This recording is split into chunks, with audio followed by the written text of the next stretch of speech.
வணக்கம். இலங்கை செய்திகளுடன் நான் நிரோஷன். விரிவான செய்திகளுக்கு முன் தலைப்புச் செய்திகள். மனித உரிமைகள் உயர்ஸ்தானிகர் அலுவலகத்திற்கு வழங்கப்பட்டுள்ள ஆணையத்தை குறைந்தது 2 வருடங்களுக்கு நீட்டிக்க கண்காணிப்பு நாடுகளிடம் வேண்டுகோள். இலங்கை மின்சார சபையின் 23,000 சேவையாளர்கள் அரசுக்கு சொந்தமான 4 நிறுவனங்களில் சேவைக்கு அமர்த்தப்படுவர். வலசக்தி அமைச்சர் சுட்டிக்காட்டு. வியத்புர வீட்டு திட்டம் அரசியல் நாடகம். பிரேம்நாத் சி தொலவத்த குற்றச்சாட்டு. முன்னாள் ஜனாதிபதிக்கு ஏற்ற பொருத்தமான வீடு விரைவில் கண்டுபிடிக்கப்படும் என்று எதிர்பார்க்கப்படுவதாக சாகர காரியவசம் தெரிவிப்பு.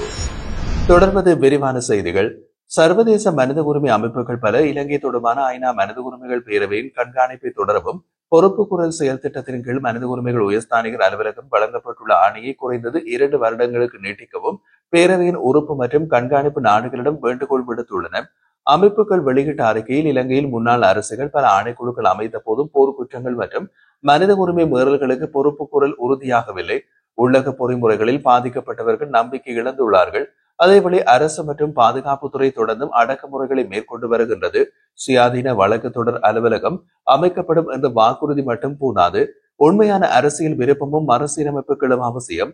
அதனால் சர்வதேச பங்கேற்பின்றி தனித்த உள்ளக பொறுப்பு குரல் முறையால் பாதிக்கப்பட்டோரின் ஆதரவை பெற முடியாது என்றும் 2015ஆம் ஆண்டு பேரவையில் நிறைவேற்றப்பட்ட 30 தீர்மானத்தின் அடிப்படையில் சர்வதேச பங்கேற்பு தொடங்கப்பட வேண்டும் என்றும் வலியுறுத்தப்பட்டுள்ளது. புதிய மறுசீரமைப்பின் கீழ் இலங்கை மின்சார சபையின் 23,000 ஊழியர்கள் அரசின் முழுச்சொத்தாகிய 4 நிறுவனங்களில் சேவைக்கு அமர்த்தப்படுவார்கள் என்று வலுசக்தி அமைச்சர் குமார ஜெயக்கொடி தெரிவித்துள்ளார். இந்த நிறுவனங்களுக்கு செல்ல விருப்பம் இல்லாதவர்கள் சுய விருப்பத்தின் அடிப்படையில் சேவையில் இருந்து விலகலாம். அத்தகையோர் அங்கீகரிக்கப்பட்ட சூத்திரத்தின் அடிப்படையில் குறைந்தபட்சம் 50 லட்சம் ரூபாய் நஷ்டஈடு பெறுவார்கள். அரசாங்க தகவல் திணைக்களத்திலே திங்கட்கிழமை நடைபெற்றிருந்த ஊடகவியலாளர் சந்திப்பில் அவர் மேலும் கூறிய போது மின்சார சபையின் பணிகள் மற்றும் பொறுப்புகள் 4 தனித்தனி நிறுவனங்களின் கீழ் கொண்டுவரப்படும். 2007ஆம் இலக்கு நிறுவன சட்டத்தின் கீழ் பதிவு செய்யப்பட்ட இந்த நிறுவனங்கள் 100க்கு 100 அரசுக்கு சொந்தமாகும். தொழிலாளர்களின் உரிமைகளை பறிக்கவோ அல்லது அவர்களை நீக்கவோ அரசாங்கம் எண்ணவில்லை. மாறாக காலத்தின் தேவைக்கேற்ப மறுசீரமைப்பு அவசியம்.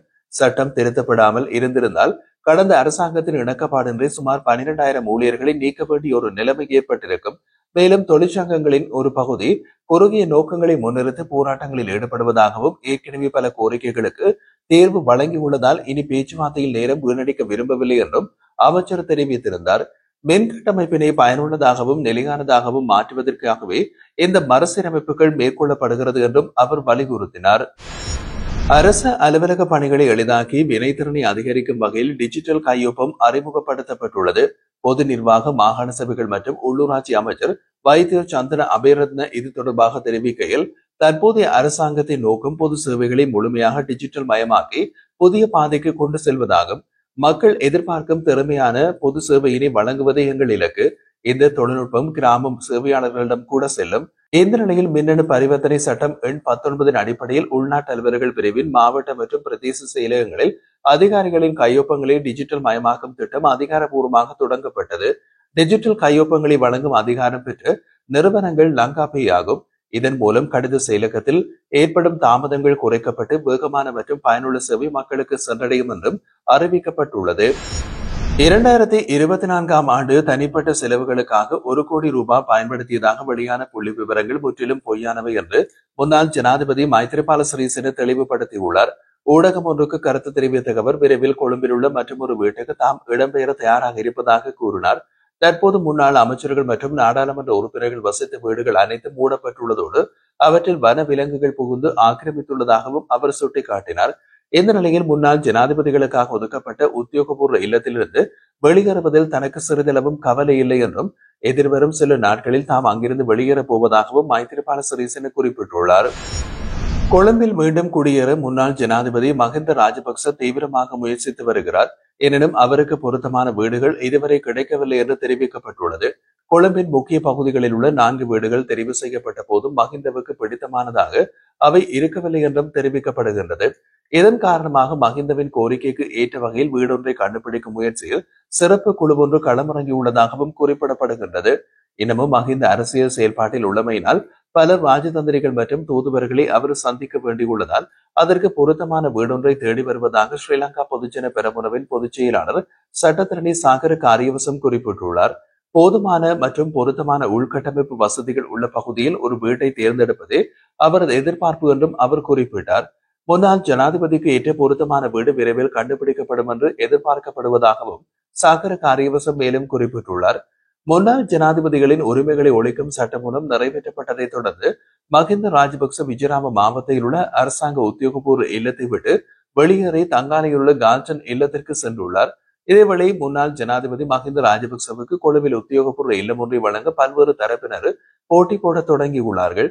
முதல் கட்டமாக அமெரிக்காவில் வசிக்கும் சிங்கள பௌத்த வர்த்தக பிரமுகர்கள் ஒன்றிணைந்து அரசாங்கத்தின் மதிப்பீட்டு அறிக்கையின் பிரகாரம் வாடகையாக நிர்ணயிக்கப்பட்டு 45 லட்சம் ரூபாய் மாதாந்த வாடகை செலுத்தி விஜயராம இல்லத்தை மீண்டும் மஹிந்தவுக்கு பெற்றுக் கொடுக்கும் முயற்சிகளை மேற்கொண்டுள்ளார்கள்.